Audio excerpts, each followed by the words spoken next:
Salut à vous les joueurs de l'Orcana, j'espère que vous allez bien. Bon, comme vous pouvez voir, on n'est pas du tout sur le setup habituel, c'était pas du tout prévu cette vidéo, mais l'Orcana a annoncé la sortie du chapitre 3 de l'Orcana, les terres d'encre. J'ai très hâte de vous en parler, donc on va voir ça ensemble et on va analyser tout ce que l'Orcana nous a annoncé pour ce chapitre 3 qui, ma foi, a l'air très intéressant.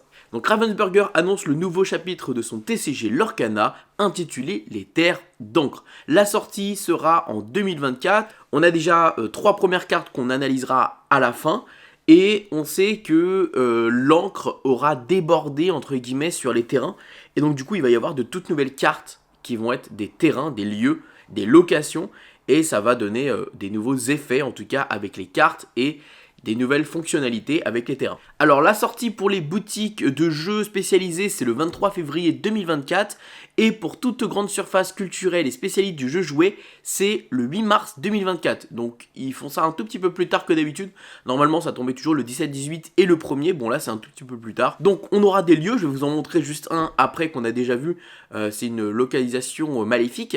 Mais on sait qu'il va y avoir également des lieux comme Motonoi avec Vaiana, ou encore le Jolly Roger de Peter Pan avec le bateau de Capitaine Crochet. J'ai trop hâte, ça c'est des choses qui me hype beaucoup trop.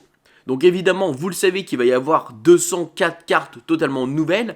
Les cartes lieux seront inclus à l'intérieur, ça ne sera pas des cartes différentes. C'est quand vous allez ouvrir vos boosters, les lieux seront également à l'intérieur. Il y aura un système de rareté, etc. Alors pour ce nouveau chapitre, on sait qu'il va y avoir de nouveaux personnages et surtout de nouveaux Disney. Alors on sait qu'il va y avoir nos chiens préférés comme Pluto et les 101 Dalmatiens, donc ça c'est plutôt cool. On va avoir également des personnages comme la bande à Picsou avec Picsou, il y en a beaucoup qui sont trop contents. On va sûrement avoir peut-être Flagada Jones ou encore Riri, Fifi et Loulou, ce serait trop cool. On aura également le kit de Super Baloo, donc Super Baloo c'est une série pour ceux qui ne connaissent pas. On aura également Jim Hawkins ou encore tous les personnages de la planète au trésor, ça c'est trop cool. Et petite information exclusive que je vous donne, je sais qu'il y aura également l'Atlantide, l'Empire perdu. Voilà, ça c'est une petite information que j'ai, je vous le glisse là, vous en faites ce que vous voulez. Donc pour l'histoire de la Terre des Encres, les illumineurs et lumineuses vont devoir qui ont été mystérieusement transportés au royaume de l'Orcana, donc le premier chapitre, après avoir accidentellement déclenché une inondation d'encre dans l'ascension des Floodborn, qui a dispersé de précieux éclats de l'or dans tout le royaume. Les illumineuses et les mineurs sont maintenant chargés de retrouver ces éclats de l'or. Donc en fait on va être un peu envoyé comme à l'aventure pour retrouver ces éclats de l'or dans les différents terrains. Donc à mon avis les cartes personnages vont beaucoup jouer justement avec les terrains, quand ils vont être dedans, ils vont être camouflés, ils vont être ceci, ils vont être cela, ça va être méga cool. Cependant, leur quête peut être plus périlleuse qu'elle ne le pense car une tempête d'ombre menaçante a été repérée en train de se former aux abords de l'Orcana, ajoutant mystérieuse et aventure à venir. Donc soit ça c'est un petit teasing pour le chapitre 4, soit il y aura une espèce de tempête menaçante qui va être dans les cartes et qu'on va pouvoir analyser. Au niveau des accessoires, on sait qu'il va y avoir encore les deux decks de démarrage. Là, cette fois-ci, on a le deck Ambre, Emeraude ou encore Ruby, Saphir.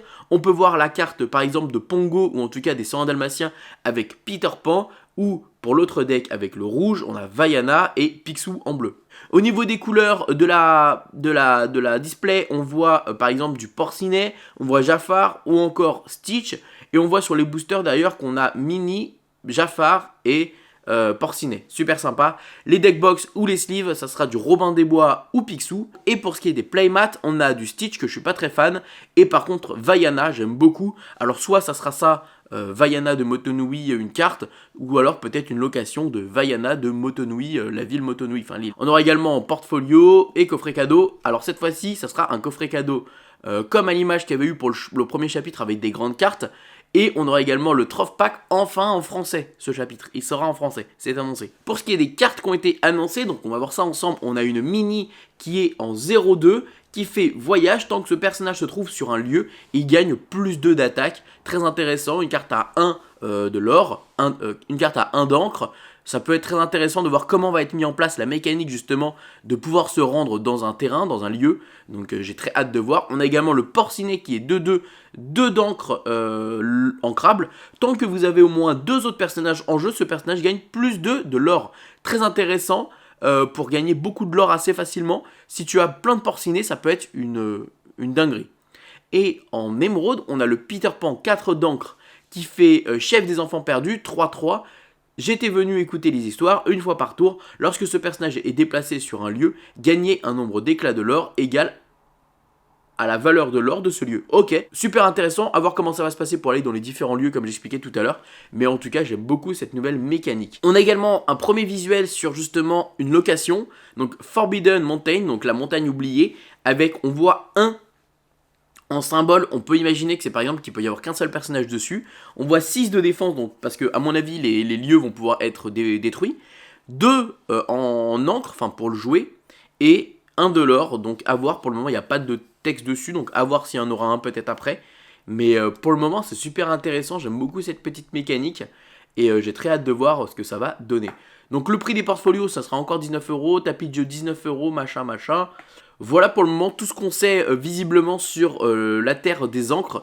Les terres des encres, honnêtement moi j'ai trop hâte, c'est un truc qui me hype énormément, j'espère que vous êtes également hypés. Il y en a pour certains que ça peut faire un peu trop de se dire ouais il y a déjà du Lorcana qui est sorti il y a pas longtemps, on a encore du teasing sur... En fait c'est clairement le but, le jeu va être constamment en évolution, il va constamment y avoir de la nouveauté, constamment y avoir de nouvelles règles avec des nouvelles capacités, et ça faut suivre évidemment, mais c'est un jeu qui va jamais s'essouffler, c'est ça qui est trop cool.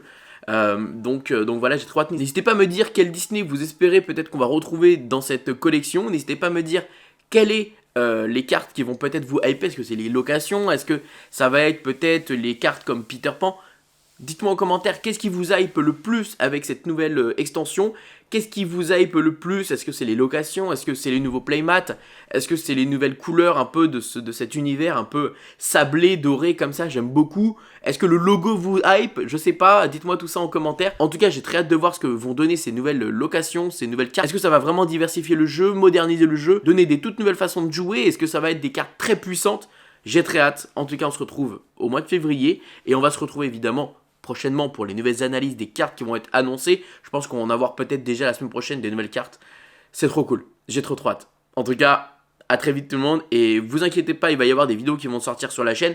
C'est juste que j'attends de déménager pour avoir un vrai setup et pouvoir vous faire des vidéos plus faciles, parce que là clairement, entre le déménagement etc, c'est impossible. Donc progressivement, on fait les choses. À très vite tout le monde, et bonne récolte de l'or.